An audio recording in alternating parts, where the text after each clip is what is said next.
Sahabat Golagong TV, buku yang akan saya bedah sekarang adalah Antologi Cerpen nih menjelang Purnama ke-12 karya Kakanda Reddy, Ketua Umum Forum Penulis Barat Borneo. Judulnya mirip dengan buku Sela Rimang ya, Perempuan 12 Malam. Oke, kita ikuti. Antologi Cerpen menjelang Purnama ke-12 terdiri dari 15 cerita pendek.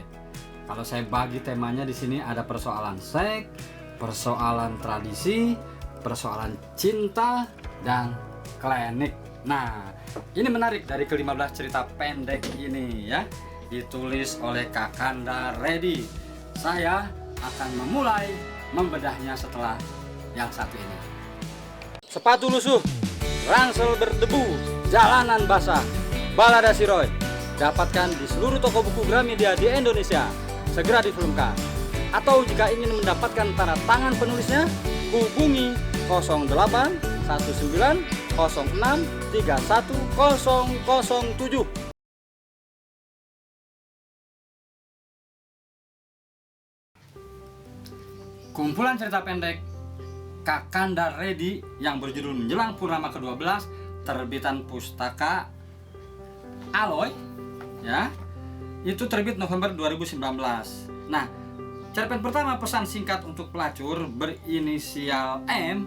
Oke, judulnya membuat penasaran M. Tapi ketika saya baca, saya mencoba mencari-cari petunjuk apakah ini metafor. Tapi ternyata ini hanya percakapan antara M, si perempuan PSK yang sehari-hari bekerja sebagai sekretaris, di mana atasannya namanya Christopher atau Chris. Jadi cerita ini di sebuah kamar. Christopher tiba-tiba datang, hegemoni laki-laki ya, patriarki lagi di sini, bahwa dia bisa membeli perempuan. Nah, latar belakang ceritanya dikaburkan, dan dengan nama Christopher dan M ini saya rasa penulis bebas saja ya. Jadi latar belakang sosial budayanya tidak terkait dengan budaya di Kalimantan Barat. Sebetulnya bisa lebih digali lagi jika misalnya budaya patriarki ini dibahas terutama dengan latar belakang Melayu atau Dayak. Jadi ini hanya sekedar cerita tentang fenomena PSK di sebuah hotel ya. Lalu cerpen kedua, Sapu Tangan Ungu. Nah, ini tentang aku, seorang perempuan yang punya suami Ikram. Nah, si aku ini merasa suaminya berkhianat dan lalu dia juga dekat dengan laki-laki lain. Tapi laki-laki lain itu juga sudah punya istri. Akhirnya si perempuan kehilangan dua-duanya. Hanya tentang cinta saja ya, selingkuhan. Nah, kemudian cerpen ketiga, Indri. Judulnya Indri. Padahal kalau saya lihat ini percakapan tentang rokok. Jadi ada Indri dan Reno si laki-laki yang suka merokok. Indri ingin lepas, bahwa Indri ingin Reno lepas dari rokok. Indri sudah punya calon namanya Gunawan. Nah, ini hampir sama dengan flash fiction ya, di satu tempat, di satu lokasi, dan tokohnya 3 orang. Ini soal cinta tak sampai, cerita yang hanya dipahami oleh penulisnya. Nah, ini memang cerita yang hanya dipahami oleh penulisnya. Saya ingat Stephen King pernah bersabda bahwa pada mulanya kita menulis di dalam kamar untuk diri sendiri. Tapi ketika keluar kamar, cerita yang kita tulis itu harus diberikan kepada orang lain. Nah, jadi pembaca juga harus paham. Oke, saya akan kembali setelah yang berikut.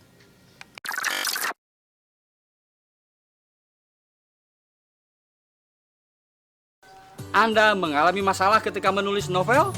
Writer's Block? Beli buku saya yang terbaru, Rahasia Penulis, bukan sekadar tips menulis.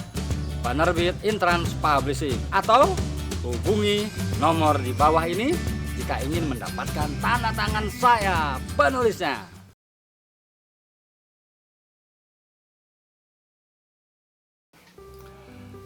Saya bisa membayangkan Kakanda Reddy proses menjadi dirinya menjadi orang lain dari 15 cerita pendek yang beragam ya. Ada yang jadi pelacur, ada yang jadi seorang petani dan sebagainya. Nah, malam-malam Redi saya rasa gelisah, dia memikirkan banyak hal. Di cerpen keempat, judulnya Gelang Rumput, ini tentang kesetiaan seorang perempuan yang diberi hadiah gelang rumput, si laki-lakinya mencari penghidupan lain di kota. Ini di sebuah kampung, judulnya kampung itu Kubu Gadang. Ini saya teringat kembali ke masa seperti Siti Nurbaya. Saya nggak tahu nih apakah Redi menggambarkan daerah Minangkabau ya. Nah, yang kelima ini Nyonya L. Ini juga tentang seks. Ini tokohnya Nyonya L yang kesepian karena si suaminya orang kaya, tidak bisa memberi kepuasan.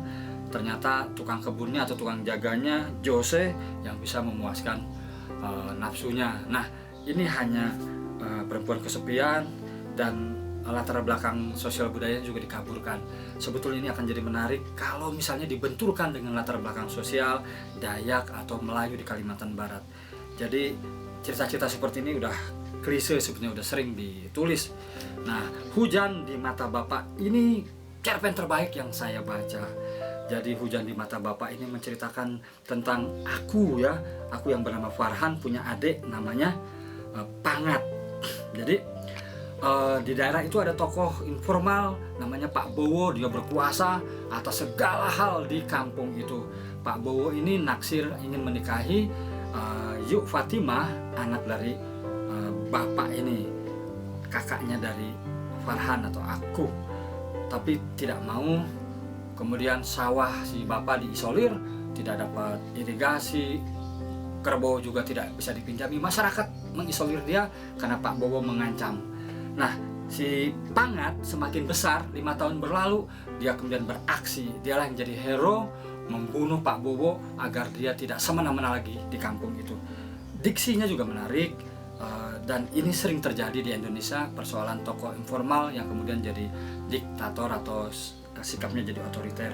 Kemudian cerpen berikutnya, ini juga bagus, judulnya Pesta Kembang Api, yang ketujuh nih. Ini bagus sekali. Seorang lurah dia bisa dengan transenden, dia bisa membaca tanda-tanda di kampungnya, tapi masyarakat menuduhnya sebagai dukun atau sebagai tukang sihir. Ucapan-ucapannya selalu terbukti. Kalau misalnya, kamu jangan naik motor nanti celaka, nggak nurut akhirnya celaka. Pak, itu kebun bapak jangan coklat lah, itu pasti dimakan tupai, akhirnya bener dimakan tupai. Nah, si ayah itu kemudian dibakar oleh masyarakat. Hal ini pernah terjadi di Indonesia, banyak dukun-dukun atau banyak kiai-kiai yang kemudian dibunuh. Nah, ini menarik, kontekstual sesuai dengan latar belakang kita. Oke, saya akan kembali setelah yang berikut.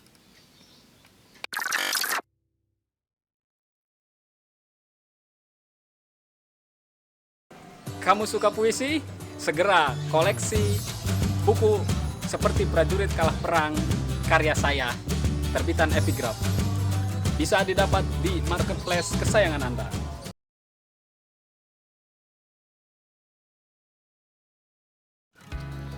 Sahabat Gulagung TV, secara keseluruhan cerita ke-15 cerpen di antologi menjelang purnama ke-12 ini saya rasa bagus. Si penulis sudah berusaha mengeluarkan kemampuannya dalam menentukan diksi atau gaya bahasa. Namanya juga penulis yang sedang bersemangat, tentu ada hal-hal yang harus diperbaiki. Misalnya ketika dia sadar tinggal di sebuah wilayah seperti Kalimantan Barat, saya rasa lokalitas itu harus diangkat. Tadi persoalan misalnya perselingkuhan, persoalan seks, persoalan tradisi, misalnya tadi soal dukun, kemudian soal irigasi sawah. Jika itu dibenturkan dengan karakter lokal tadi Dayak dan Melayu, itu akan menarik. Nah, kelemahan yang lain misalnya juga dalam hal ketika menentukan deskripsi atau narasi. Deskripsi itu biasanya statis. Nah, misalnya di sini, ini ada semacam pameo, don't tell but show. Jadi kalau kita menulis cerita pendek, kita diupayakan jangan memberitahu tapi menunjukkan. Ini di sini misalnya ya, dalam cerita yang judulnya yang judulnya tadi Gelang Rumput. Saya akan bacakan. Ini dalam bentuk deskripsi. Kubu Gadang. di suatu senja. Matahari mulai turun ke peraduan, angin sepoi-sepoi, pucuk alang-alang menari ke sana kemari mengikuti hembus angin. Nah, kalau tokohnya dimasukkan aja ke sini. Misalnya tokohnya di sini seorang perempuan namanya Uda Faisal, laki-laki. Misalnya Uda Faisal berdiri menatap kubu gadang di suatu senja. Jadi ini salah satu teknik menulis yang lainnya. Jadi si tokohnya dimasukkan. Uda Faisal menikmati matahari yang turun ke peraduan di kampung kubu gadang. Nah, misalnya seperti itu. Tapi selebihnya saya mengucapkan selamat kepada Kakanda Redi, terus berkarya dan pompa terus semangat forum menulis Borneo Barat. Mudah-mudahan di tahun 2020 ini semakin banyak cerita pendek yang ditulis. Terima kasih sudah menonton Golagong TV, dunia kata, dunia imajinasi, dunia kita semua. Tentang literasi semua ada di sini, di ruang kerja saya.